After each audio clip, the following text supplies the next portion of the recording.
General Prime Niyongabo umukuru w'igisirikare cy'u Burundi yarateye iteka kuri uyu wa 8 Myandagaro ibirori vyo kuronsa impamya bushobozi intwazanwa 30 zihejeje inyigisho z'amezi atandatu mu ishure kaminuza mu vyerekeye gutwara no gutunganya ingabo SKM.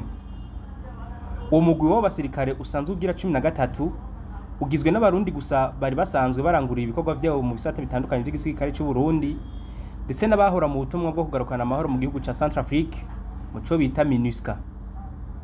Colonel Gilbert Nkurunziza aramutswa SKM yavuze ko abo basirikare basozereye inyigisho bavamwo abaja kurongora amakambi canke gukora mu mabrigade n'ibindi bisata vyo hejuru mu gisirikare cy'u Burundi. Izo ngabo dusohoye no munsi zose hamwe 30 zikaba zigize umugwi wa 13 urukurikirane rw'imigwi yaciye ngahanye.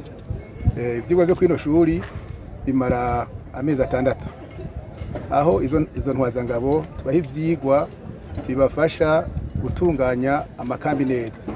Aho biga ingene ibisata bigize igisirikare cacu no kuvuga ingabo zigwanira hasi mu mazi no mu kirere zikorana iyo bikenewe.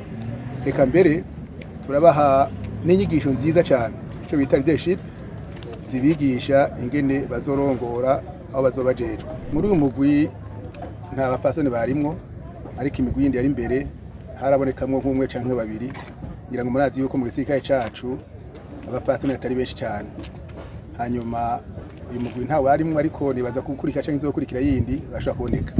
Colonel Nkurunziza ashimangira ko inyigisho batangira muri iri shure ari ngirakamaro kandi bigaragarira mu bikorwa baheza bagakorera ku rubuga.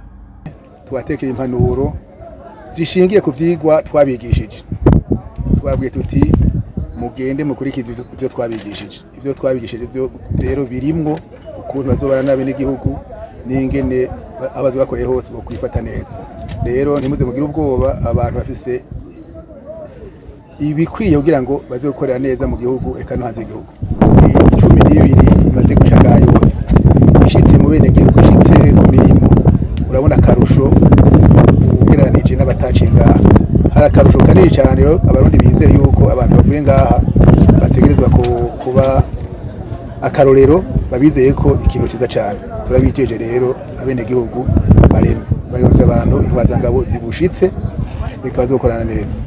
Ku ruhande rwiwe General Prime Niyongabo asanzwe arongoye abasirikare bose b'u Burundi yashimiye leta kutwigoro idahengeshanya kwerekana ngo ikomeze urugwego. Uyu musirikare w'inyenyeri zine yavuze ko mu gisirikare cy'u Burundi inyigisho zihabwa ikibanza gihambaye.